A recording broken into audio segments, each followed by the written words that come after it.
Gue udah lah, gue gak mau bahas lah, ini kasihin banget cewek ya kan. Hey guys, hello YouTube, it's me, Michi Diary.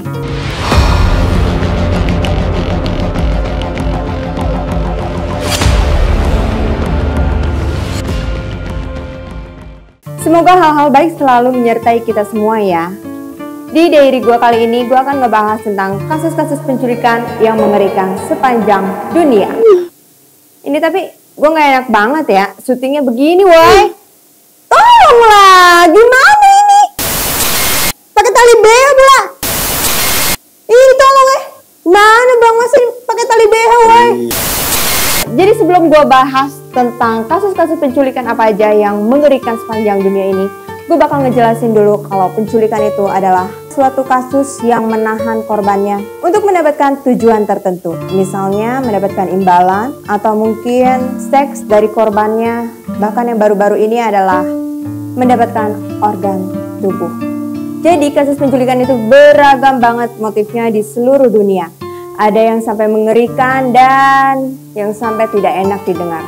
Dan ini adalah beberapa kasus penculikan yang mendunia. Elizabeth Fritzl. Jadi kasus penculikan yang pertama gue mau awali dari kasus Elizabeth. Kasus Elizabeth ini adalah kasus penculikan yang dilakukan selama kurang lebih 24 tahun oleh ayah kandungnya sendiri yang disekap di ruang bawah tanah rumahnya. Kabarnya Elizabeth ini bukan hanya diculik tapi juga diperkosa oleh ayahnya yaitu Joseph.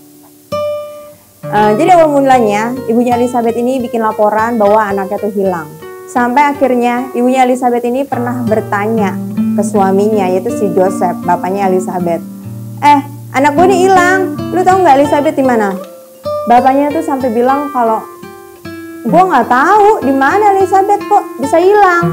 Nah karena ibunya udah cari dan nggak ada titik temunya, dia percaya aja dengan pernyataan dari suaminya itu. Padahal setiap hari si Joseph ini datang ke ruang bawah tanah buat ketemu sama Elizabeth dan memperkaosnya. Kalau nggak salah ya guys, itu sehari bisa 3 kali dia lakuin. Banyak juga ini si Joseph ya, nafsunya gede ya guys. Sampai akhirnya si Elizabeth nih take dulu lalala guys, hamidun gitu, terus melahirkan sampai 7 kali di ruang bawah tanah itu. Nah ketahuannya suatu hari salah satu anaknya si Elizabeth ini kritis. Dan dia tuh mohon sama bapaknya si Joseph ini buat keluar dari ruangan itu mau ke rumah sakit. Mau bawa anaknya nih ke rumah sakit. Dikasih izin lah itu dia keluar dari rumahnya, dari ruang bawah tanahnya. Pas sampai di rumah sakit ada polisi nyamperin, ini siapa? Warga mana? Kok nggak ada datanya gitu. Barulah di situ ketahuan ternyata dia adalah anak yang hilang yang dicari kurang lebih 24 tahun yang lalu. Gila ya guys, parah juga ini si Joseph ya. Bisa-bisanya dia main petak umpet sama anaknya, bikin anak, bikin keluarga malah dia di bawah. Steven Steiner. Jadi pada tanggal 4 Desember 1972, Steven ini diculik oleh seorang pedofil yang bernama Kenneth Parnell dan dibantu oleh anak buahnya bernama Ervin Murphy. Steven diculik oleh Murphy yang berpura-pura sebagai anggota gereja. Nah Steven itu percaya aja waktu pas ketemu sama si Murphy ini, katanya yuk ikut, katanya gitu kan. Dibawalah itu si Steven ke dalam mobilnya si Murphy. Tahu-taunya mobilnya itu sampailah ke rumahnya si Parnell. Si Steven ini pas buka pintu dia kaget lah, kok gue ada di sini. Tadi katanya mau diajak ke gereja, tapi kok dibawa ke rumah. Terus datanglah itu si Parnell, dia ngasih tahu katanya, lu tuh sekarang udah jadi anak gue. Orang tua lu tuh udah ngasih ke gue secara cuma-cuma, secara sukarela. Si Steven langsung kaget lah tuh dia, katanya, gue udah dikasih sama orang tua gue secara cuma-cuma, berarti gue dibuang dong. Akhirnya dia percaya aja sama si Parnell karena dikiranya dia ini orang baik yang bener-bener mau ngerawat hidupnya. Tapi ternyata selama 7 tahun hidup sama si Parnell, Steven ini sering banget mengalami kekerasan seksual, emosionalnya terganggu, bahkan sampai kejiwaannya juga terganggu. Nah, ini kasusnya terbongkar saat ada anak angkatnya si Parnell yang lain datang. Akhirnya dibawalah itu si Timothy ke kantor polisi buat ceritain. Ya, si Timothy ini cerita sama polisi apa yang terjadi. Tapi polisinya nih kayak gak aneh sama mukanya si dua anak ini, si Timothy sama si Steven. Dicari, ternyata dia adalah anak yang hilang selama 7 tahun yang lalu. Akhirnya Steven dan Timothy ini dipulangkan, dikembalikan ke keluarganya. Nah ini sih guys, nih buat kalian ya nih para orang tua, jangan sembarangan lah ya mulutnya bilang, udah lah sono gue gak mau ngurusin lu lagi lah. Padahal kan tuh orang tuanya cuma basa-basi doang ya. Ntar dikira anaknya tuh beneran gak mau ngurusin lagi. Akhirnya tuh anak nanti baper ya kan, pergi dari rumah, minggat tuh bawa baju, bawa kutangnya. Patty Hearst. Nah ini guys, kasus penculikan ini tuh sempat banget menjadi trending di Amerika. Bahkan ya, kasus ini tuh pernah dijadiin sejarah di Amerika. Kenapa? Karena kasus ini awalnya ingin menculik anak orang kaya. Jadi si Patty ini kayak nama burger guys sih, namanya Patty.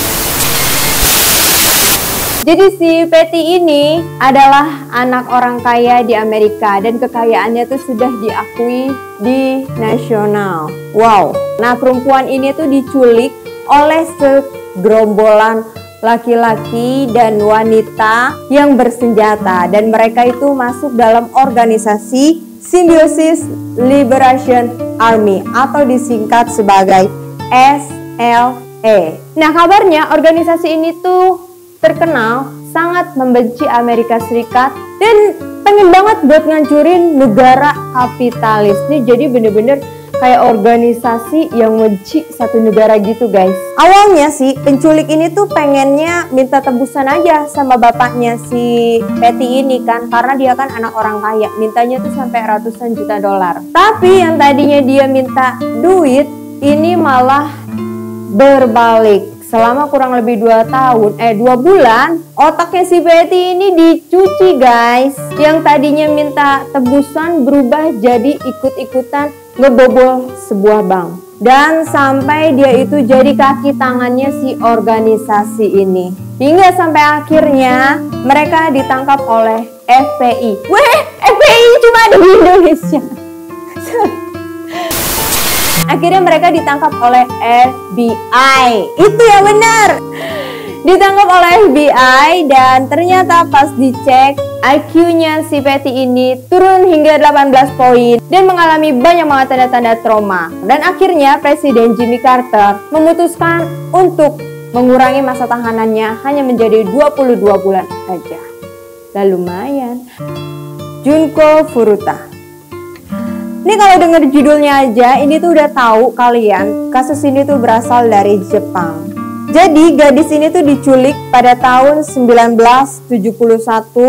Namanya tuh Hiroshi Miyana. Si Hiroshi ini tuh udah terkenal kalau dia tuh deket banget sama Yakuza. Udah tahu kan guys Yakuza tuh apa? Jadi si Junko ini diculik karena si Hiroshi ini tuh jatuh cinta sama si Junko, tapi ditolak sama si Junko. Padahal sebelumnya nggak ada yang pernah nolak si Hiroshi. Semua cewek-cewek pada terima si Hiroshi. Nah kali ini cuma si Junko aja yang nolak. Nah akhirnya dia tuh diculik sama temannya sendiri ya guys. Pakai pora-pora kalau dia itu menjadi korban. Terus dibawa lah itu ke suatu rumah. Nah disitulah penyiksaan si Junko ini berawal. Junko diperkosa kurang lebih sebanyak 400 kali secara bergilir selama 44 hari. Dan bukan cuma itu, Junko juga mengalami kekerasan seksual dari mulai dimasukin kembang api di bagian organ intimnya, dimasukkan alat-alat berat, dan gue udah kagak mau udah bacanya, ini kasihan banget sih guys. Dimasukin lampu bohlam, Gak enak, gak enak, gak enak. Tunggu ya, Bi. Gue minum dulu, Bi.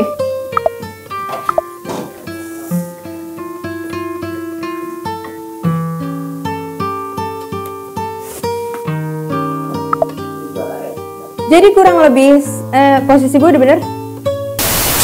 Ia diperkosa secara bergilir sebanyak 400 kali selama 44 hari. Gue udah lah, gue gak mau bahas lah, ini kasihin banget cewek ya kan. Sampai pada akhirnya si Junko ini juga ditelanjangin, terus disuruh keluar dari rumah saat musim dingin. Nah, karena penyiksaannya yang berat itu, si Junko ini sampai menghembuskan napas terakhirnya. Kasihan sih guys. Ini ya by the way lah ya buat kalian nih yang sering pada nolak-nolak cinta ya kan. Nah itu dia tadi guys beberapa contoh kasus penculikan yang mengerikan sepanjang sejarah. Gue doain ya guys buat kalian semua, semoga kita terhindar dari orang-orang yang psikopat, orang-orang yang gak benar dan semua hal-hal jelek ya guys. Terus jaga keluarga kalian, terus jaga anak kalian, terus jaga kerabat kalian.